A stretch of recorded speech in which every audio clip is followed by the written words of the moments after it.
الحمدللہ رب العالمین والصلاة والسلام علی سید المرسلین وعلی آلہ وصحابہ اجمعین اما بعد فاعوذ باللہ من الشیطان الرجیم بسم اللہ الرحمن الرحیم۔ آج قرآن کا مطلوب انسان اس عنوان کے تحت ہم قرآن اور زکوٰۃ پہ بات کریں گے۔ قرآن پاک میں صلاۃ کے ساتھ غالباً 82 مقام پر اللہ سبحانہ و تعالیٰ نے زکوٰۃ کا ذکر فرمایا ہے، 82 مقامات پر۔ قرآن مجید سے یہ ہمیں معلوم ہوتا ہے کہ جس طرح صلاۃ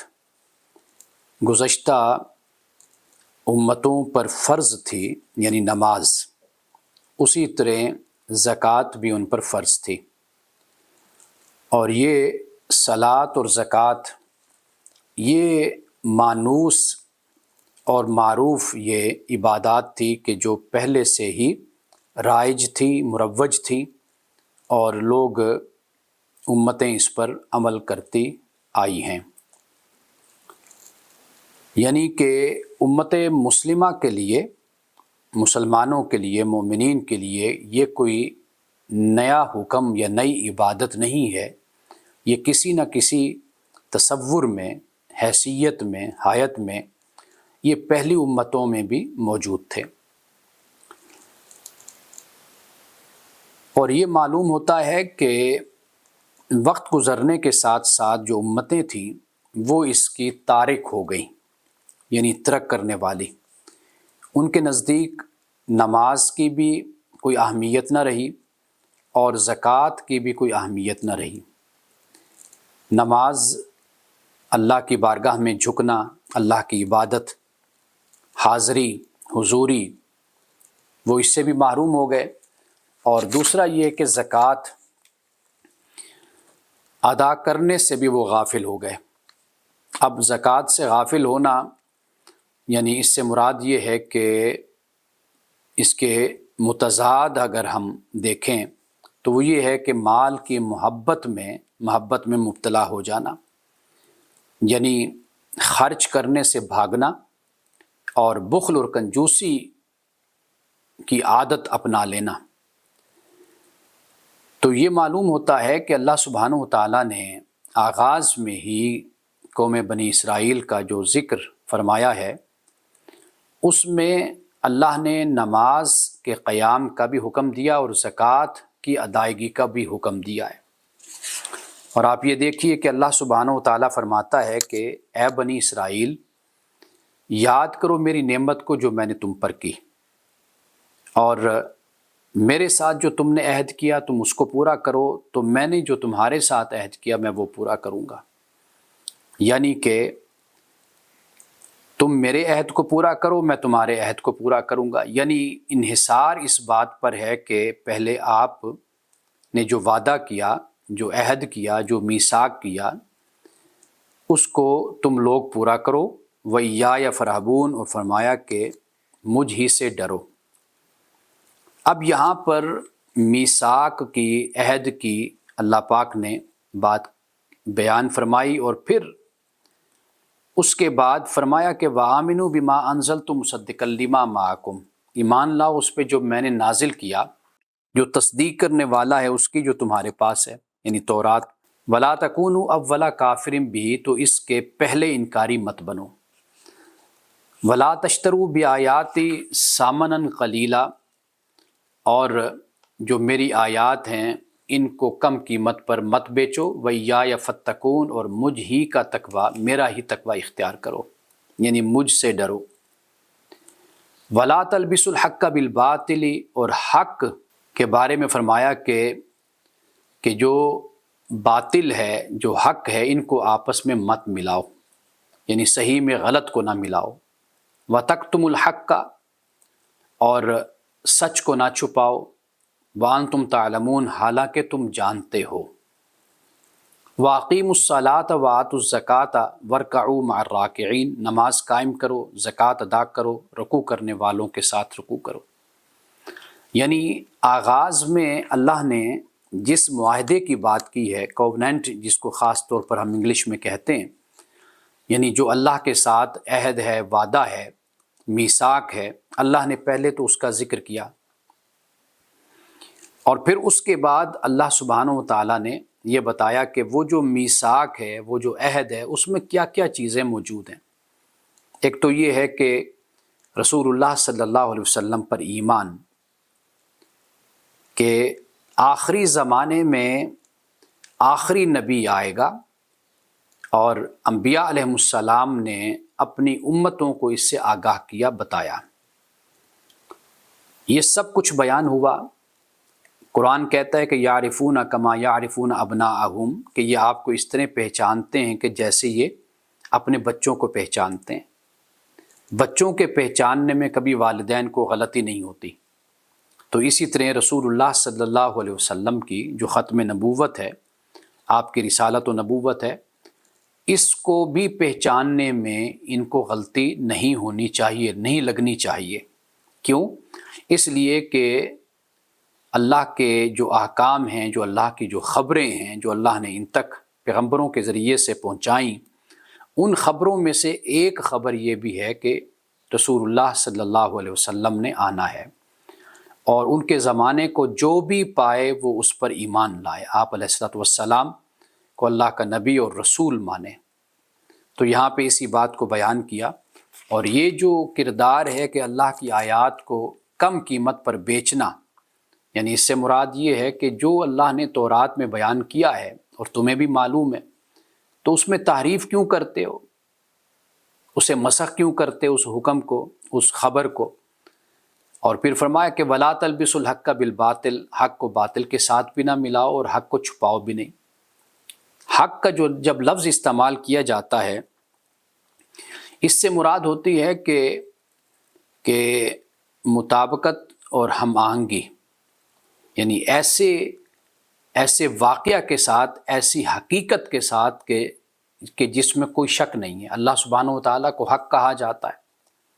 تو اللہ سبحانہ و تعالیٰ حق ایسے ہے کہ یہ ایسی ریالٹی ہے، ایسے یعنی واقعیت ہے، حقیقت ہے کہ جس کو کوئی انسان جھٹلا نہیں سکتا۔ تو حق اسی کو کہتے ہیں کہ جسے جھٹلایا نہ جا سکے، اور باطل کا کوئی راستہ بھی اس کے لیے نہ نکلے۔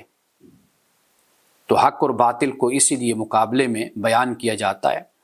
کہ حق بالکل واضح ہے، ثابت ہے، وہ ایک ریالٹی ہے، وہ ایک حقیقت ہے، واقعیت ہے کہ جس کا انکار کوئی ذی شعور عقل مند انسان نہیں کر سکتا۔ اللہ بھی حق ہے، اور اسی طرح جو اللہ کا دین ہے وہ بھی حق ہے، جو اللہ کا رسول ہے وہ بھی حق ہے۔ تو کہا کہ بھئی حق اور باطل کو مت ملاؤ۔ جو بات بالکل واضح ہے، اپنی بدنیتی سے اور اپنے دنیاوی مفادات کی وجہ سے تم حق اور باطل کو آپس میں مکس اپ نہ کرو۔ اب اس کے بعد پھر دیکھیے کہ یہ جو میثاق ہے، یہ جو عہد ہے، اب اس میں نماز کی بھی تلقین ہے اور زکوٰۃ کی بھی تلقین ہے، اور فرمایا کہ رکوع کرنے والوں کے ساتھ رکوع کرو۔ یہ ایک اجتماعیت کا انداز ہے کہ اللہ کے حکم کو مل کر اجتماعیت کے ساتھ اس کو پورا کرو اور اس کے سامنے جھک جاؤ۔ اب اس کے بعد فرمایا کہ تَأْمُرُونَ النَّاسَ بِالْبِرِّ، کیا تم لوگوں کو نیکی کا حکم دیتے ہو، وَتَنْسَوْنَ أَنفُسَكُمْ، اور خود کو تم بھول جاتے ہو،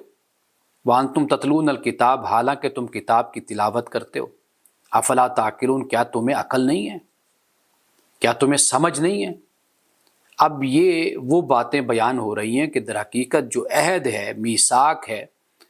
اس میں کن کن باتوں پر تم نے یہ حلف دیا تھا کہ بھئی تم ان کے پیروکار بنو گے، ان باتوں کو مانو گے، ان پر عمل کرو گے۔ اب یہ دیکھ لیجئے کہ نماز کا قیام اور زکوٰۃ کی ادائیگی،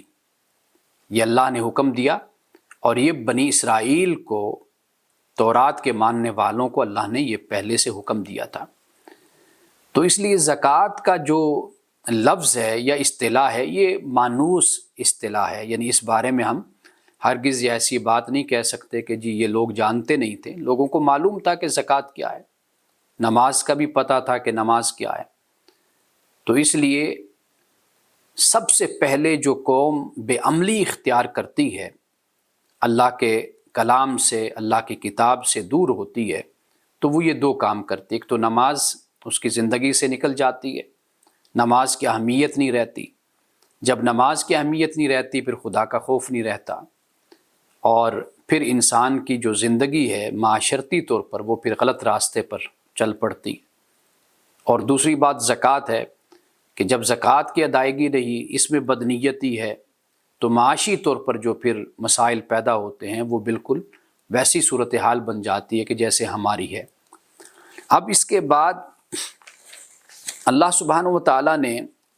سب سے پہلے تو یہ بات ذہن میں رکھیے کہ قرآن پاک میں انفاق کا لفظ بھی استعمال ہوا ہے، صدقہ کا لفظ بھی استعمال ہوا ہے، قرض کا لفظ بھی استعمال ہوا ہے،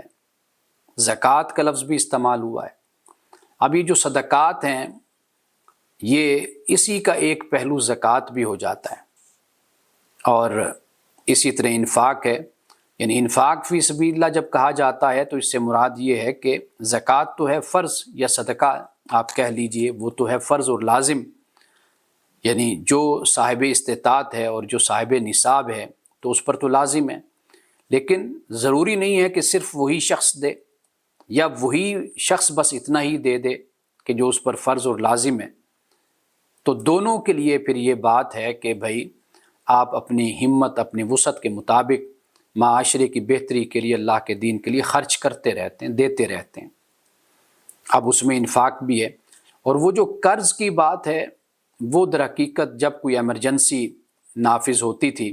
جیسے قرآن پاک نے کہا کہ وَأَقْرِضُوا اللَّهَ قَرْضًا حَسَنًا، اللہ تعالیٰ کو قرض حسنہ دو، تو آپ یوں کہہ لیجئے کہ جب رسول اللہ صلی اللہ علیہ وسلم باقاعدہ طور پہ اعلان فرماتے تھے کہ اب ہم نے جہاد کے لیے جانا ہے، نکلنا ہے، تو پھر صحابہ کرام سے جو ہوتا تھا مسلمانوں سے وہ اس وقت اللہ کی راہ میں دیا کرتے تھے۔ تو قرض کی یہ صورت بن جاتی ہے، یعنی ایسے کہ جیسے کوئی ایمرجنسی ہو جاتی ہے۔ ہم بھی اپنی زندگی میں قرض کب لیتے ہیں؟ جب ہم کسی سے کہتے ہیں کہ یار کوئی قرض دے دو، یعنی قرض اسی وقت مانگتے ہیں کہ جب ہم کسی مشکل کا شکار ہوتے ہیں، اور کوئی ایسی افتاد، کوئی ایسا مسئلہ پیدا ہو جاتا ہے، کوئی ایسی مشکل آ جاتی ہے کہ اس مشکل سے نکلنے کے لیے اچانک ہمیں کسی سے مدد کی ضرورت ہوتی ہے۔ تو یہی صورتحال رسول اللہ صلی اللہ علیہ وسلم کے زمانے میں جب پیدا ہوتی تھی تو قرآن پاک نے اس کو قرض کہا، اور مومنوں سے کہا کہ بھئی تم اللہ کو قرض دو۔ یعنی اب اس مشکل وقت میں جو اجتماعی مشکل ہے، مسلمانوں پر مشکل ہے، جنگ کے حالات پیدا ہو گئے ہیں، دشمن سر پر آ گیا، تو تم اس صورتحال میں تم سے جو ہو سکتا ہے وہ تم کرو۔ اللہ نے فرمایا کہ جو قرض دے گا اللہ اس کو ڈبل ٹرپل کر کے اللہ تعالیٰ 2 گنا سے گنا کئی گنا اللہ تعالیٰ اس میں اضافہ کر کے اس کو واپس کرے گا۔ تو یہ فرق ہے صدقات میں اور انفاق میں، اور اس کے علاوہ قرض میں۔ انفاق فی سبیل اللہ ایک عمومی اصطلاح ہے، اور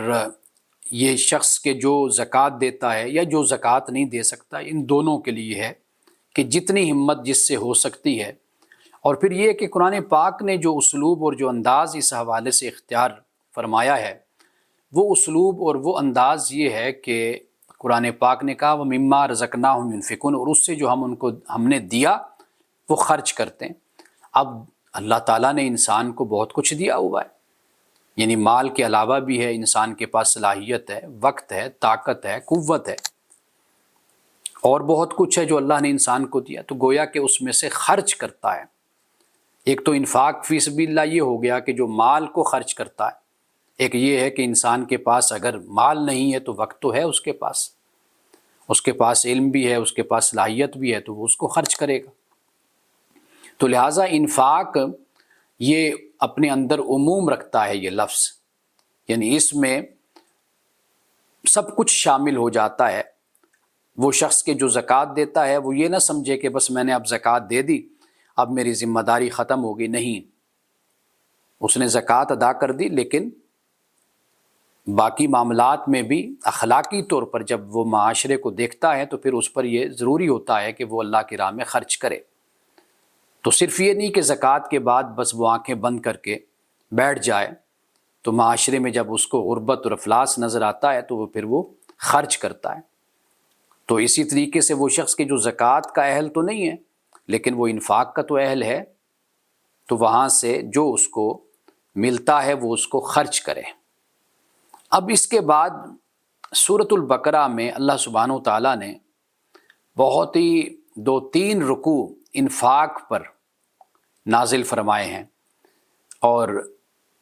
ان 2-3 رکوعوں میں سے صرف ایک مقام، ایک آیت آپ کہہ لیجئے، وہ میں آپ کے سامنے بیان کرنا چاہتا ہوں کہ جس سے ہمیں کم از کم یہ معلوم ہو جائے کہ ہم نے اگر زکوٰۃ کو خرچ بھی کرنا ہے، آج کے حالات میں ہم انفرادی طور پر زکوٰۃ خرچ کرتے ہیں، ریاست ہم سے وصول نہیں کرتی۔ جب انفرادی طور پر خرچ کرتے ہیں تو پھر یہاں پر آپ دیکھتے ہیں کہ بھئی مانگنے والے آپ کو کثرت کے ساتھ نظر آتے ہیں، جو دروازے بھی کھٹکھٹاتے ہیں، بیلیں بھی دیتے ہیں، اور جو سڑکوں پر، چوکوں پر اور اشاروں پر کھڑے ہوتے ہیں آپ سے سوال کرتے ہیں، ان کو دینا تو بالکل ناجائز ہے کہ ان کو تو 1 روپیہ بھی نہیں دینا چاہیے، اور کبھی بھی ان کے لیے دل نرم نہیں کرنا چاہیے۔ اگر آپ آج کے دور میں آپ کو معلوم ہے CCTV کیمرے ہوتے ہیں، آپ دیکھیے کہ جب یہ لوگ شام کو، دوپہر کو جب یہ مانگ کر جاتے ہیں، اور خفیہ کیمروں کے ذریعے سے معلوم ہوتا ہے کہ ان کے پاس ہزاروں نہیں لاکھوں روپیہ یہ 1 مہینے کے اندر اندر جمع کر لیتے ہیں۔ یعنی وہ شخص کے جو کاروبار کرتا ہے، تجارت کرتا ہے، 12 گھنٹے 18 گھنٹے محنت کرتا ہے، خود بھی کرتا ہے، اس کے بچے بھی اس کے ساتھ مدد کرتے ہیں، تعاون کرتے ہیں، وہ اتنا پیسہ نہیں کماتے کہ جتنا پیسہ یہ فقیر اور یہ گداگر جو ہیں یہ کما لیتے ہیں۔ تو اس لیے ان کو تو بالکل علماء نے بھی کہا کہ یہ بالکل ناجائز ہے، بلکہ آپ پر لازم ہے کہ آپ اپنے پیسے کو صحیح جگہ پر خرچ کریں۔ تو اس لیے یہاں پر دیکھیے کہ اللہ پاک فرماتا ہے کہ للفقراء الذین احصروا فی سبیل اللہ، کہ یہ جو صدقات ہیں یہ ان حاجت مندوں کے لیے، ان فقراء کے لیے ہیں کہ جنہیں اللہ کی راہ میں جو گھر گئے ہیں، یعنی کسی مشکل میں اور کسی مسئلے میں پھنس گئے، لا یستطیعون ضربا فی الارض، اور پھر وہ استطاعت اور طاقت بھی نہیں رکھتے کہ زمین میں وہ سفر کر سکیں، دوڑ دھوپ کر سکیں۔ اس کی بہت سی وجوہات ہوتی ہیں، یعنی کوئی شخص معذور ہو جاتا ہے، اور کوئی شخص ایسا ہے کہ جو اللہ کے کسی کام میں مصروف ہو گیا اور اجتماعی کاموں میں مصروف ہو گیا یا دین کے کاموں میں مصروف ہو گیا، تو فرمایا کہ بھئی ان کے لیے بھی صدقات ہیں۔ یحسبهم الجاہل اغنیاء من التعفف، اور وہ لوگ کہ جو انجان، جو ناواقف شخص ہے، وہ ان کو غنی خیال کرتا ہے۔ کیوں؟ اس لیے کہ من التعفف فرمایا کہ وہ لوگوں سے اس طرح نہیں مانگتے کہ جیسے دامن پکڑ پکڑ کر کھینچا جاتا ہے، مانگتے ہیں، سوال کرتے ہیں، جیسے میں نے ابھی گداگروں کی بات کی ہے، جو گاڑی کے شیشے کھٹکھٹاتے ہیں اور جو گھر کے آ کر بیلیں دیتے ہیں، نوک کرتے ہیں، جینا حرام کر دیتے ہیں۔ تو ایسے لوگوں کو کہا کہ نہیں، بلکہ یہ لوگ کہ یحسبهم الجاہل اغنیاء من التعفف، کہ جو ناواقف ہے، یہاں جاہل سے مراد ہے ناواقف، وہ ان کے بارے میں خیال کرتا ہے کہ یہ غنی ہیں۔ کس وجہ سے خیال کرتا ہے؟ من التعفف، کہ وہ مانگتے نہیں اس وجہ سے۔ تو واضح بات ہے کہ ایک ناواقف شخص کو کیسے پتہ چلے گا کہ بھئی یہ شخص ضرورت مند ہے، حاجت مند ہے؟ وہ اپنی غیرت کی وجہ سے یا شرم کی وجہ سے نہیں سوال کرتا۔ تو فرمایا تعرفہم بسیماہم، اور لا یسألون الناس الحافا، تم انہیں ان کی صورتوں سے، ان کی پیشانیوں سے تم ان کو پہچان سکتے ہو۔ لا یسألون الناس الحافا، وہ لوگوں سے لپٹ کر نہیں مانگتے۔ یہ جو کہا کہ نشانیوں سے تم پہچان سکتے ہو، معاملہ یہ ہے کہ تھوڑی بہت اگر تحقیق کر لی جائے،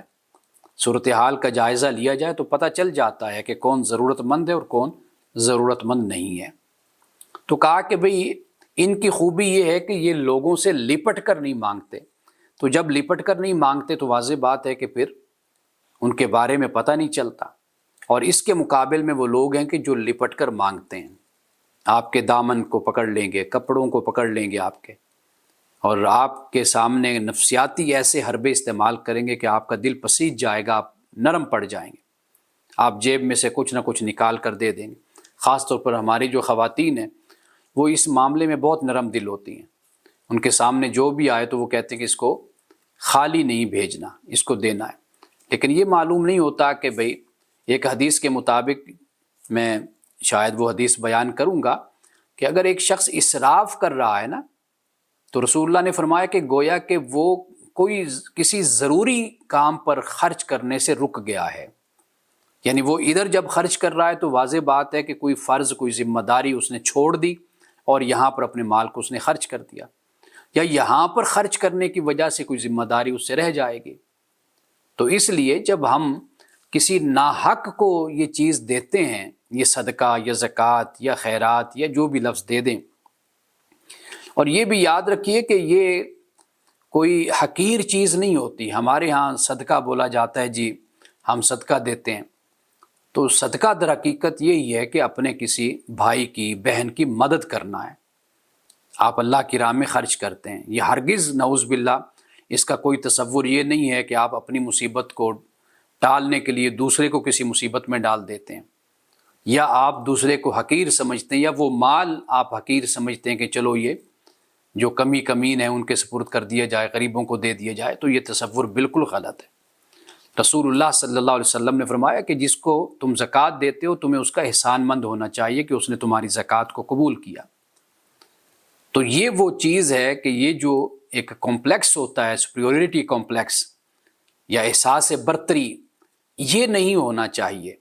بلکہ فرمایا کہ جو دینے والا ہے اس کو شکر گزار ہونا چاہیے اس کا، جس نے اس کی زکوٰۃ کو لے لیا اور قبول کر لیا۔ تو اس لیے اپنی زکوٰۃ کو، صدقات کو، خیرات کو ضائع مت کیجیے۔ اگر آپ یہ سمجھتے ہیں تو پھر آپ کسی ایسے نوجوان کو، ایسی بچی کو، یا کسی کا آپ خرچہ اس طرح اٹھا لیجئے کہ وہ تعلیم حاصل کر رہا ہے، اس کے ماہانہ اخراجات ہوتے ہیں، اس کی فیسیں ہوتی ہیں، اس کی کتابیں ہوتی ہیں، اس کا آنا جانے کا خرچہ ہوتا ہے، اور اس طرح کے بیسیوں اخراجات ہوتے ہیں۔ اگر کوئی بچہ آپ کے ہاتھوں سے، آپ کی اس کمائی سے پڑ جائے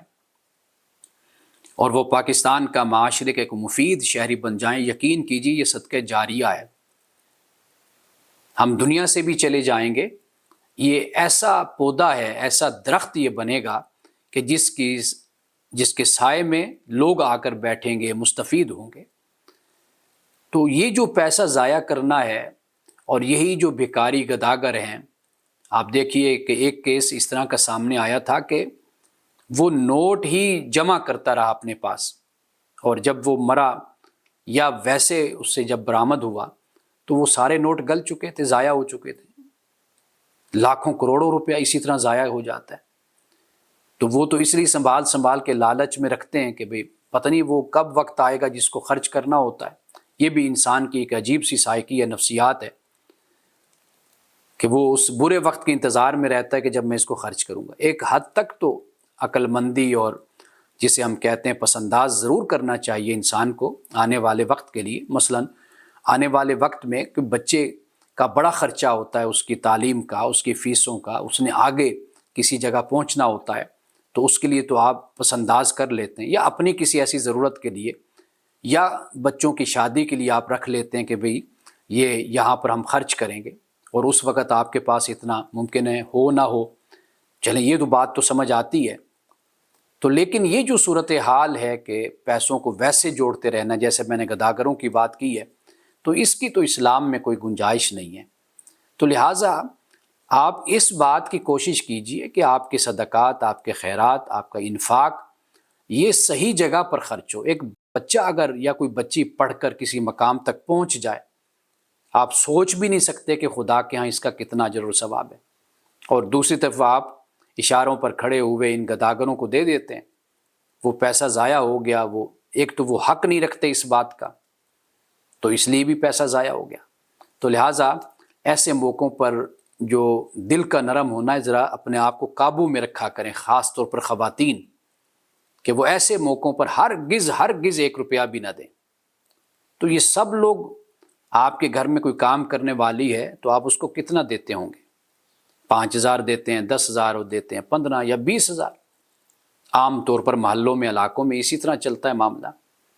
وہ سارا دن آپ کے گھر میں کام کرتی ہے، محنت کرتی ہے، اور اسی کے مقابلے میں کوئی خاتون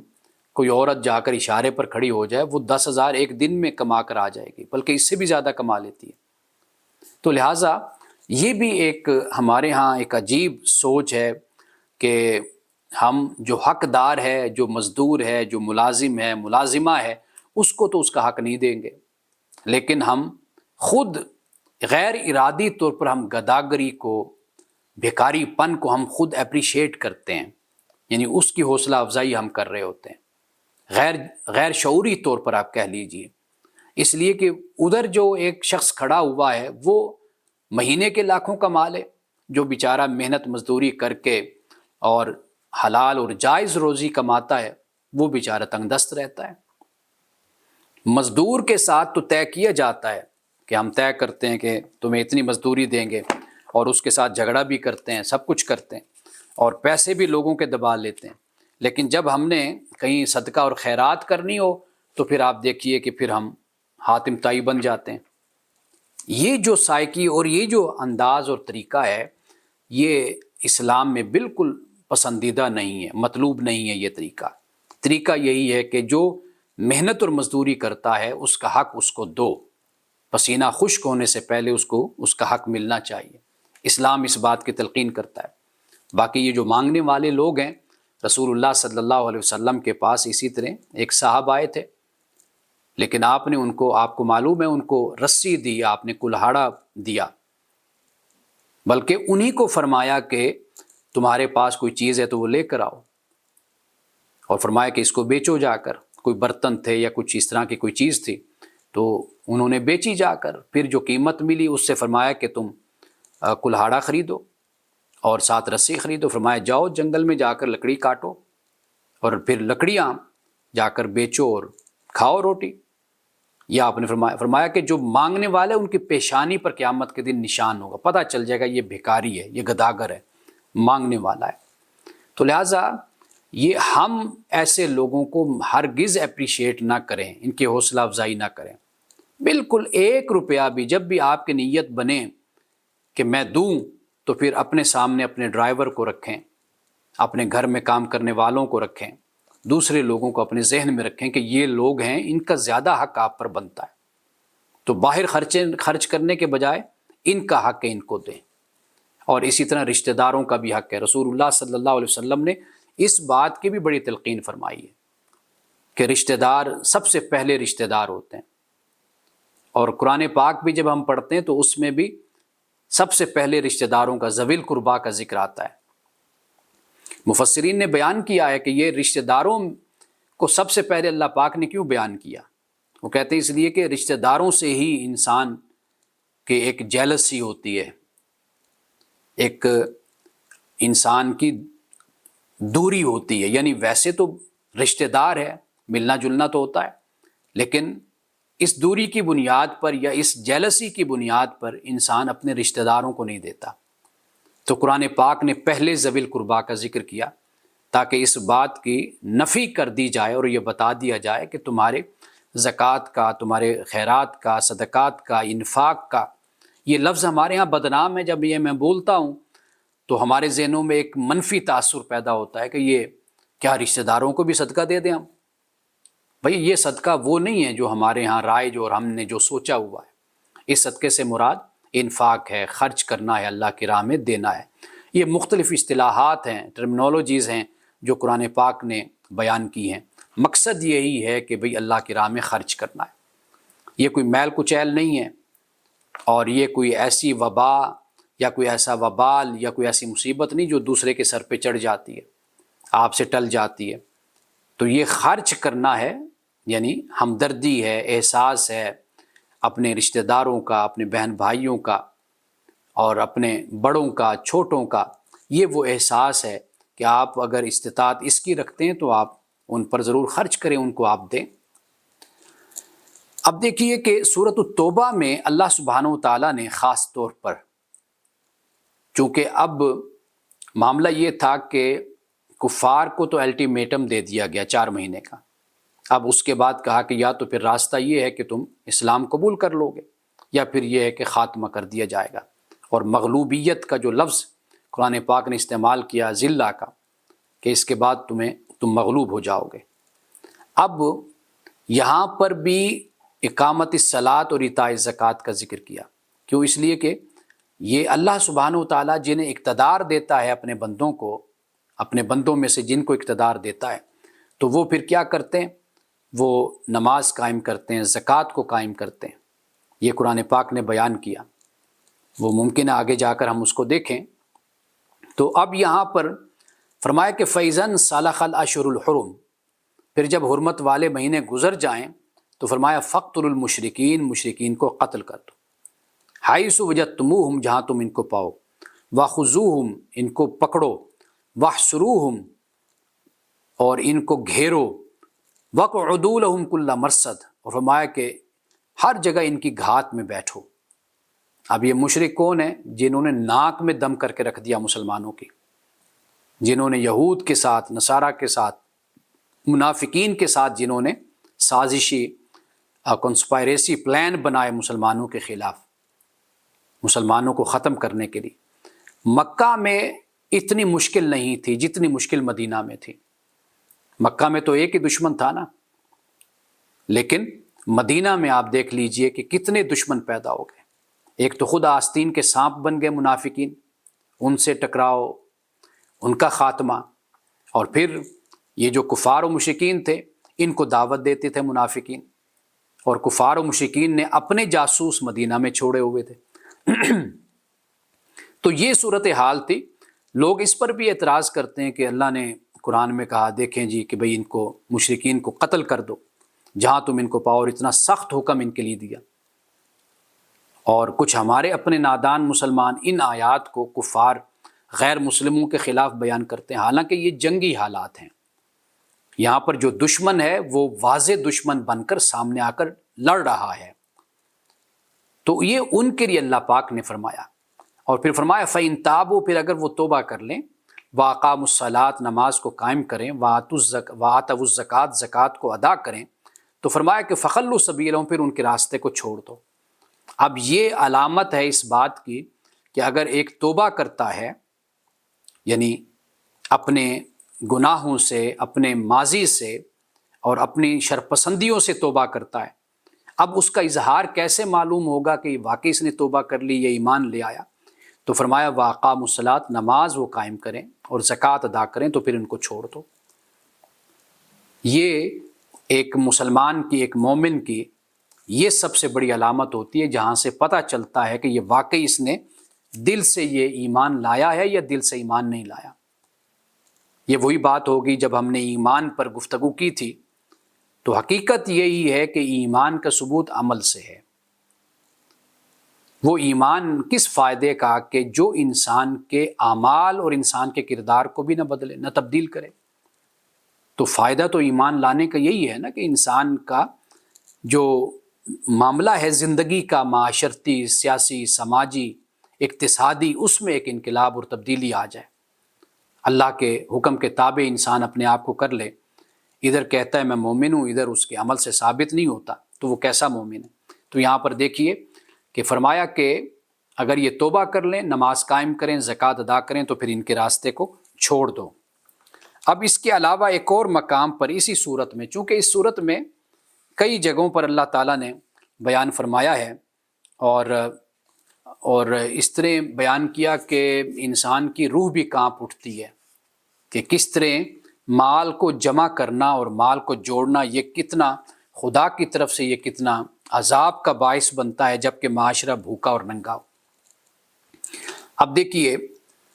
یہاں پہ فرمایا کہ انما یعمر مساجد اللہ، کہ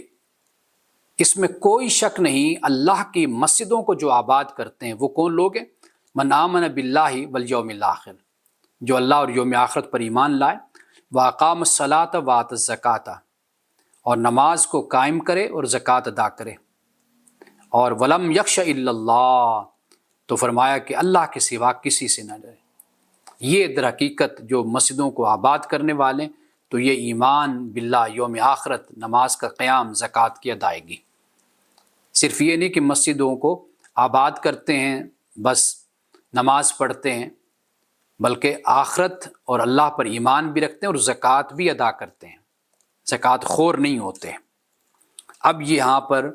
یہ بیان فرمایا. اب اس کے بعد دیکھیے اللہ پاک نے فرمایا کہ یا ایھا الذین آمنوا، اے ایمان والو، ان کثیرا من الاحبار والرہبان، کہ اہل کتاب کے اکثر علماء اور مشائخ وہ کیا کرتے ہیں؟ لیاکلون اموال الناس بالباطل، لوگوں کے مالوں کو باطل طریقے سے کھاتے ہیں. ویصدون عن سبیل اللہ، اور لوگوں کو اللہ کے راستے سے روکتے ہیں. اب یہ جو حرام طریقے سے علماء اور مشائخ کیسے کھاتے ہیں؟ واضح بات ہے کہ وہ جو نذرانے ہیں، تعویذ گنڈا ہے، جو کچھ چل رہا ہے آپ دیکھتے ہیں، اللہ کے دین کی طرف متوجہ کرنے کے بجائے اپنی طرف متوجہ کرنا، اپنے گروہ کی طرف متوجہ کرنا، خدا کے حکم پر اپنی سوچ کو، اپنی فکر کو، اپنے حکم کو غالب رکھنا. یہ عام طور پر اہل کتاب کے جو علماء تھے اور مشائخ تھے ان کا یہی رویہ تھا. وہ کوئی لوگوں سے ظلماً کوئی پیسے تو نہیں چھینا کرتے تھے نا، نہ وہ کاروبار کرتے تھے کہ جس کاروبار سے کہا جائے کہ بھئی یہ لوگوں کے ساتھ زیادتی کرتے ہیں، کہ جیسے تاجروں کو، کاروبار کرنے والوں کو اللہ تعالیٰ نے جس طرح ان کو متنبہ کیا، خبردار کیا، یا جیسے احادیث رسول صلی اللہ علیہ وسلم میں ان کو بتایا گیا، انذار کیا گیا، ان کا خبردار کیا گیا ان کو کہ یہ حرام کمائی ہے، پورا تول کر دو، کم تول کر کسی کو نہ دو، اور ناکارہ چیزیں نہ دو. یہ قرآن پاک نے اس کو بیان کیا ہے. اب یہاں پر جب احبار اور رہبان کی بات کی تو واضح بات ہے کہ نہ تو وہ چھینتے ہیں کسی سے، اور نہ ہی وہ کوئی کاروبار اور تجارت کی بنیاد پر کوئی کم تولتے ہیں یا ردی چیز دیتے ہیں. وہ پھر آخر وہ کیوں حرام مال کھاتے ہیں؟ وہ اس لیے کھاتے ہیں کہ جو انہوں نے اپنی زندگی میں جو طور طریقہ اختیار کر رکھا ہوتا ہے، کہ جس کی طرف ابھی ہم پڑھ کر آئے سورۃ البقرہ میں بنی اسرائیل کے حوالے سے، کہ وہاں پر اسی بات کو بیان کیا. تو اللہ پاک نے علماء اور مشائخ کا یہاں پر ذکر کیا، اور باطل طریقے سے لوگوں کے یہ مال کھاتے ہیں، اور وَيَصُدُّونَ عَن سَبِيلِ، اللہ کے راستے سے روکتے ہیں. اللہ کے راستے سے روکنا یہی ہے. پیر نصیر الدین نصیر صاحب رحمۃ اللہ علیہ، میں اپنی نوجوانی میں ان سے ملا کرتا تھا. وہ بڑے صاف دل اور صاف گو انسان تھے، کھلی بات کیا کرتے تھے. میرے سامنے ہی انہوں نے ایک جگہ پر یہ بات کہی، تو انہوں نے کہا کہ بھئی جو حضرت شیخ عبد القادر جیلانی تھے تو کیا وہ 11ویاں منایا کرتے تھے؟ کیا وہ یہ جلسے کیا کرتے تھے، محفلیں کیا کرتے تھے؟ کیا انہوں نے یہ کہا کہ بس ہم کو تم مان لو؟ وہ تو یہ کہا کرتے تھے کہ بھئی ہم تو تمہیں اللہ کی طرف راغب کرنے کے لیے آئے ہیں، اللہ سے تمہیں جوڑنے آئے ہیں، اللہ سے ملانے آئے ہیں. ان کی تو یہ تعلیم تھی. تم نے انہی کو اپنا مقصود، اپنا منتہا اور اپنا سب کچھ سمجھ لیا، جبکہ انسان کا، ایک مومن مسلمان کا جو مقصود ہے، منتہا ہے اور کمال ہے، وہ صرف یہ ہے کہ اللہ سبحانہ وتعالیٰ کی ذات اور اللہ کی رضا اور خوشنودی ہے.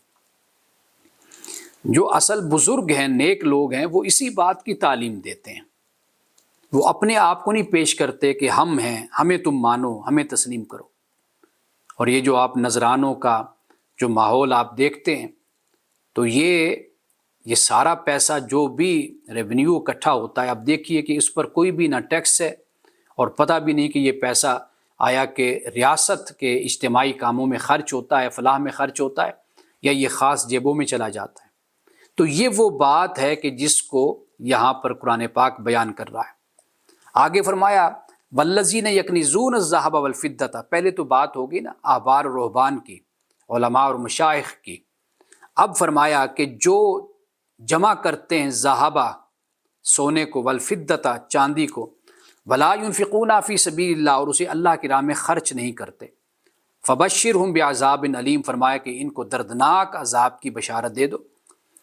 اور ان کے ساتھ قیامت کے دن سلوک کیا ہوگا؟ فرمایا یوم یحمى علیہا فی نار جہنم فتکوی بہا جباہہم وجنوبہم وظہورہم، اور فرمایا کہ اس دن یہ جو جہنم کی آگ ہے، اس میں یہ جو کچھ بھی جمع کرتے ہیں اس کو گرم کیا جائے گا،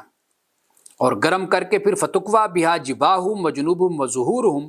پھر اس سے ان کی پیشانیاں، ان کے پہلو اور ان کی پیٹھیں، ان کو داغا جائے گا. ھذا ما کنزتم لانفسکم، ان سے کہا جائے گا یہ ہے وہ جس کو تم نے اپنے لیے جمع کیا تھا. فذوقوا ما کنتم تکنزون، اور چکھو مزہ اس کا جو تم جمع کرتے تھے۔ اب یہ ینفقون یہاں پر ولا ینفقون فی سبیل اللہ، یہ بھی جیسے میں نے شروع میں بیان کیا کہ ایک اپنے اندر عموم رکھتا ہے، یعنی یہاں پر زکوٰۃ بھی مراد ہو سکتی ہے کہ جو لوگ زکوٰۃ نہیں دیتے ان کے لیے یہ سزا اللہ پاک نے بیان کی، یا یہ ہے کہ وہ اپنے معاشرے سے بے حس رہتے ہیں، خود تو اپنی دولت کا ڈھیر لگائے رکھتے ہیں، جمع کیے رکھتے ہیں، لیکن معاشرے کی فکر ہی نہیں کرتے۔ ان کی ہمسائیگی میں کسی کو رات کا کھانا میسر ہے یا نہیں ہے، اس کا ہمسایہ بھوکا سویا ہوا ہے، اس کو نہیں پتہ،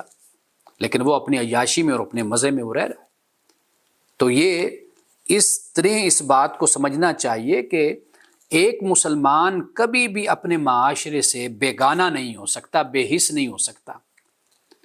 جس کی میں مثال دیا کرتا ہوں کہ اللہ سبحانہ و تعالیٰ نے مومنین کی خوبیوں میں سے یا ان کی ذمہ داریوں میں سے ایک ذمہ داری وابن السبیل بھی بیان کی ہے۔ یہ اب میں جب یہ صدقات کے جو مصارف ہیں یعنی زکوٰۃ کے مصارف ہیں، یہ اب میں جب پڑھتا ہوں تو اس میں آپ دیکھیں وابن السبیل کا ذکر ہے۔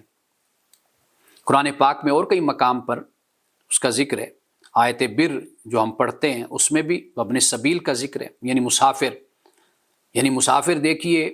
نہ وہ آپ کے علاقے کا ہے، نہ آپ کے محلے کا ہے، نہ آپ کا ہمسایہ ہے، اور نہ آپ کا رشتہ دار ہے، نہ کوئی دوست جاننے والا بھی نہیں آپ کا، اجنبی شخص ہے، لیکن اللہ پاک کہتا ہے کہ اس کا بھی خیال کرو۔ یعنی گویا کہ اس سے یہ بات سمجھ آتی ہے کہ ایک مسلمان، ایک مومن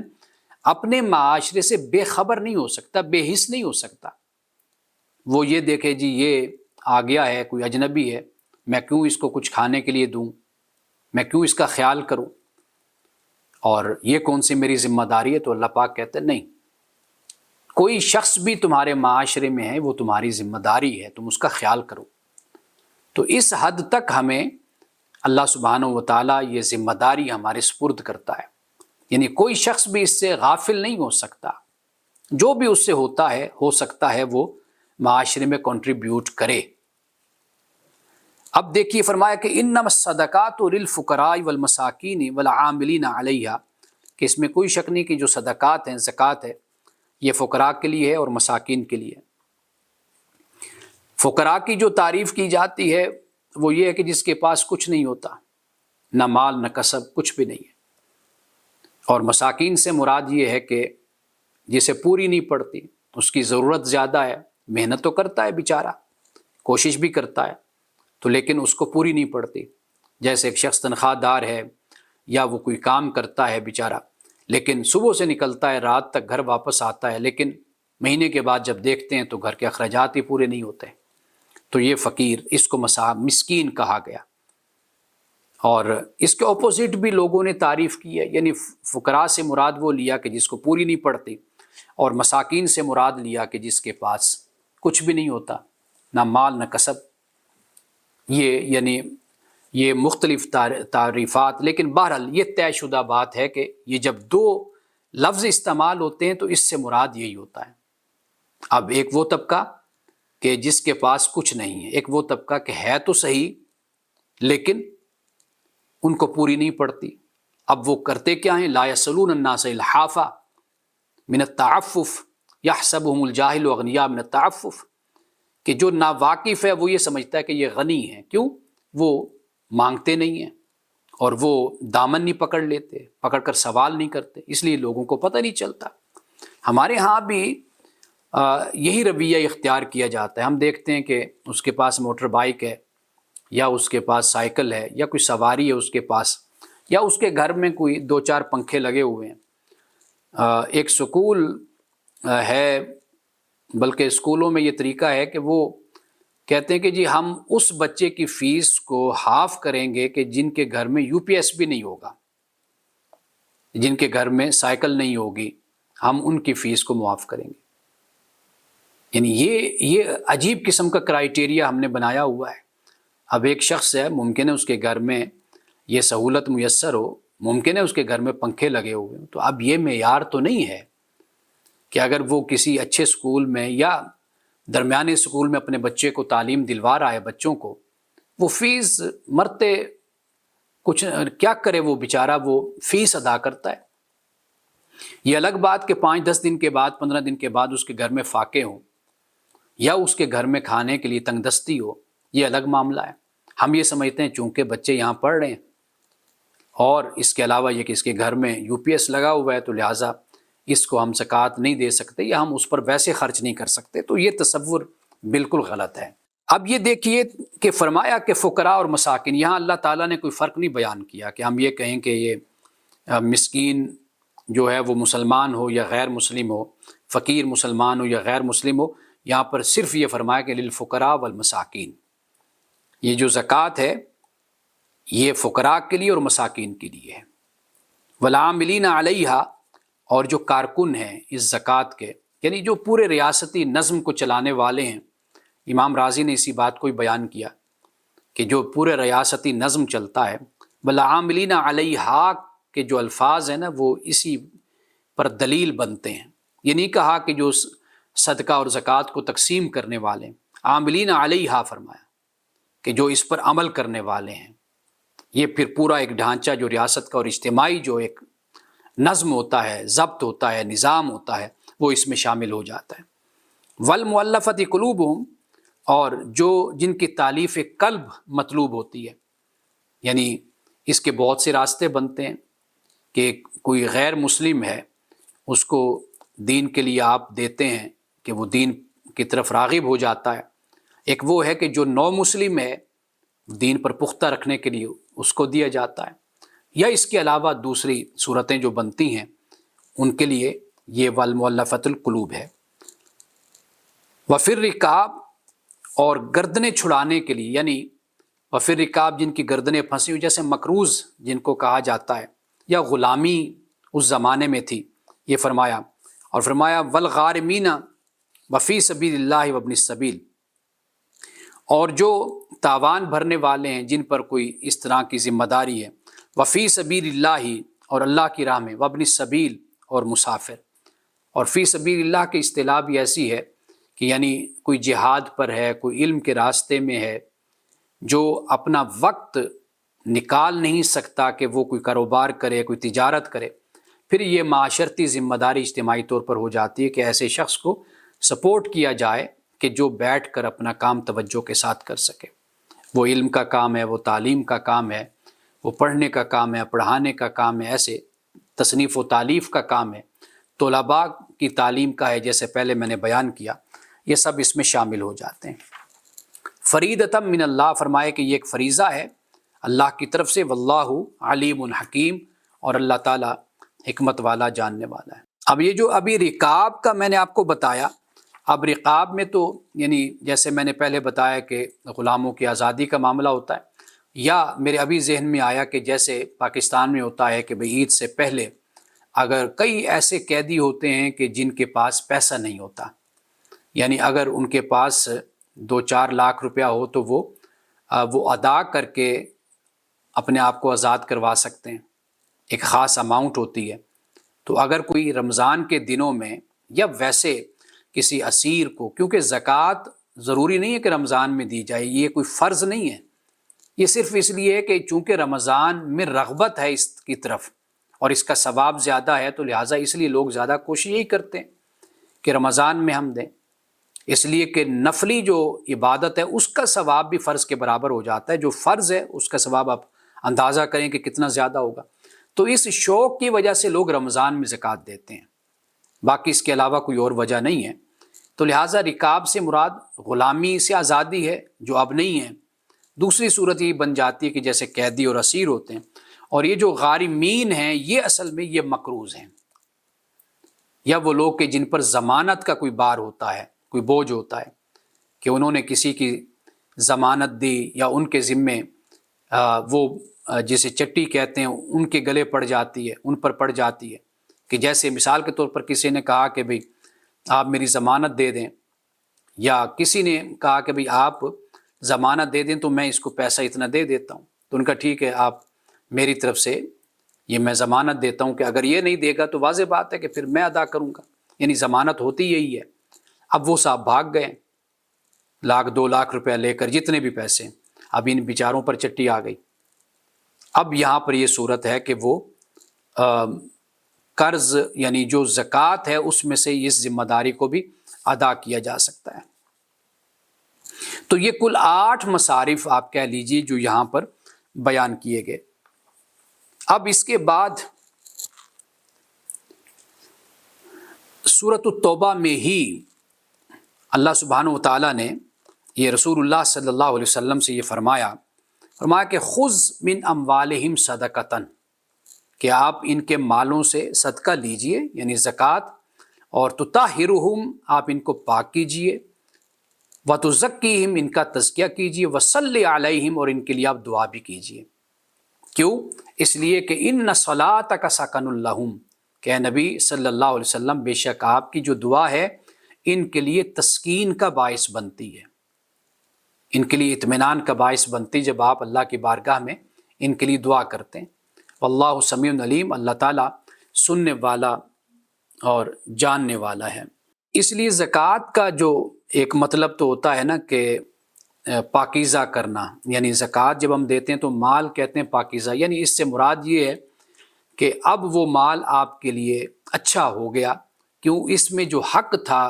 غریبوں کا، اللہ کا، اللہ کے دین کا، فی سبیل اللہ، وہ آپ نے اب نکال کر دے دیا، اب یہ مال اچھا ہو گیا۔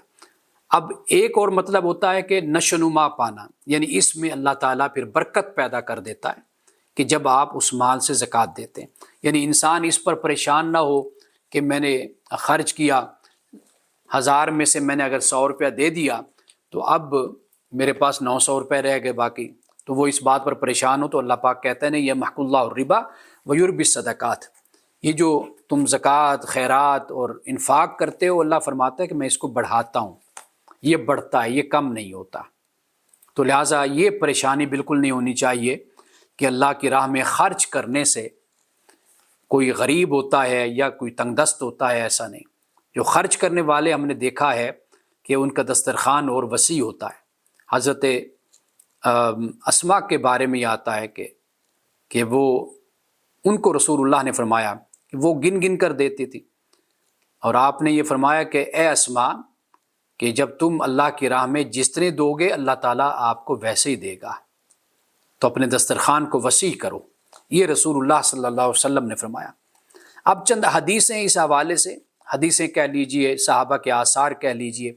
اللہ کے نیک بندوں کی بڑی خوبصورت یہ باتیں ہیں جو میں آپ کو آخر میں سناتا ہوں۔ اب یہ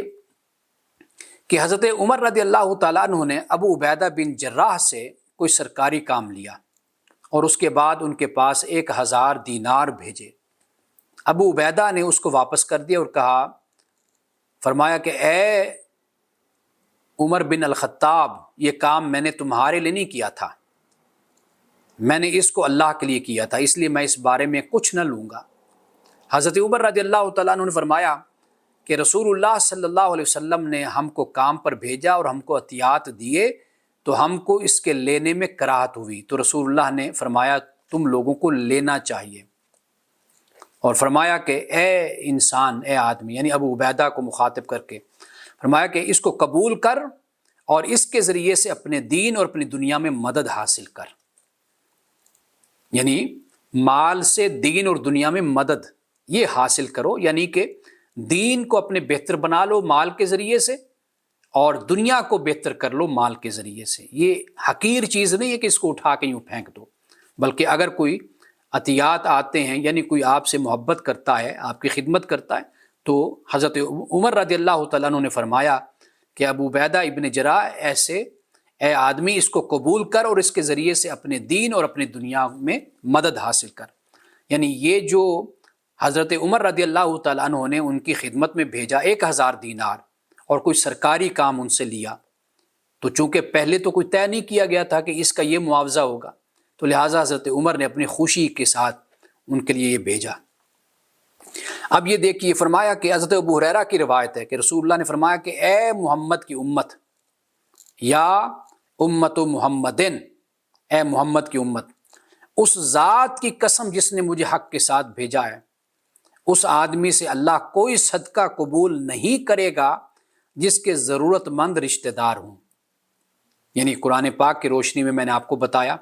یہاں پہ حضور علیہ السلام یہ فرما رہے ہیں، اور وہ ان کو دینے کے بجائے دوسروں کو دے،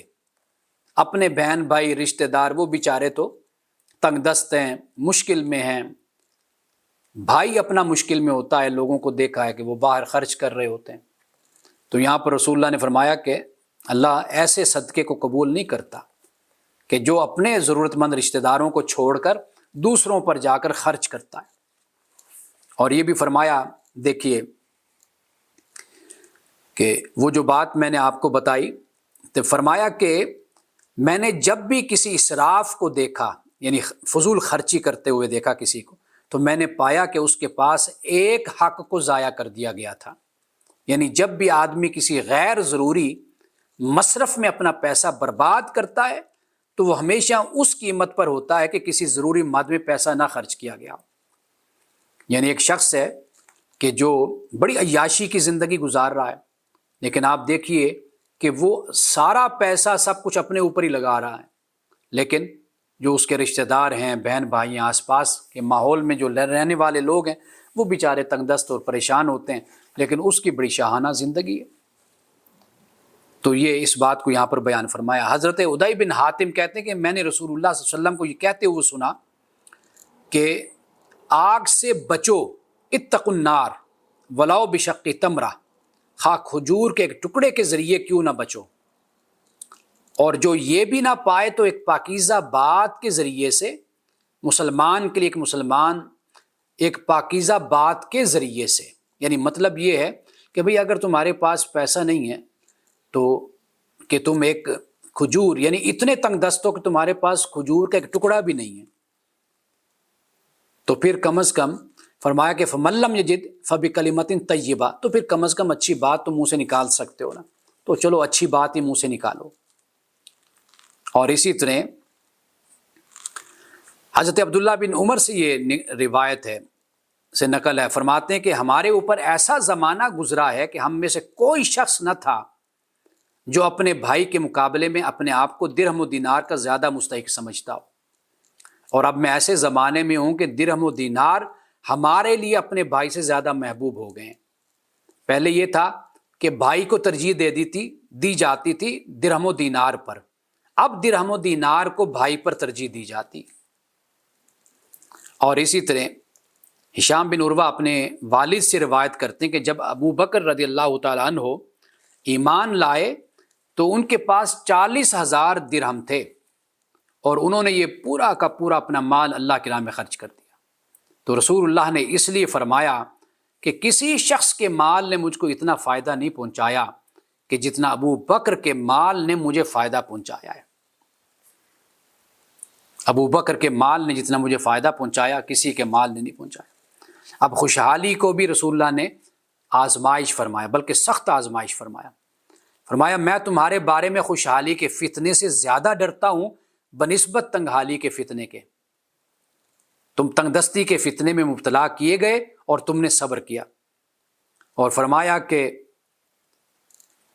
دنیا بڑی میٹھی اور سرسبز ہے، یعنی انسان جب اس میں مست ہوتا ہے اور اس میں جب انسان مصروف ہوتا ہے تو فرمایا کہ یہ سب سے بڑا فتنہ یہ ہے اصل میں، وَإِنَّ الدُّنْيَا حُلْوَةٌ خِضْرَةٌ، کہ دنیا بڑی میٹھی اور بڑی سرسبز ہے۔ آخری حدیث سنا کر بات کو مکمل کرتا ہوں۔ حضرت ابو ہریرہ رضی اللہ تعالیٰ عنہ سے روایت فرماتے ہیں کہ رسول اللہ نے فرمایا کہ صدقہ مال کو کم نہیں کرتا۔ وہی بات جو میں ابھی عرض کر رہا تھا کہ صدقہ مال کو کم نہیں کرتا۔ اور پھر آگے کیا فرمایا کہ اور جب بھی کوئی بندہ معاف کرتا ہے تو اللہ اس کی عزت کو بڑھا دیتا ہے۔ جو معافی کو اختیار کرتا ہے اللہ اس کے عزت کو بڑھا دیتا ہے، اور جو شخص اللہ کی خاطر تواضع عاجزی اختیار کرتا ہے تو فرمایا کہ اللہ اس کو اور اونچائیاں دیتا ہے اور بلندیاں اس کو عطا فرماتا ہے اور اس کو رفعتیں دیتا ہے جو اللہ کی خاطر تواضع عاجزی اور انکساری اختیار کرتا ہے۔ بارک اللہ لنا ولکم فی القرآن العظیم ونفعنا وإیاکم بالآیات والذکر الحکیم، صدق اللہ العظیم۔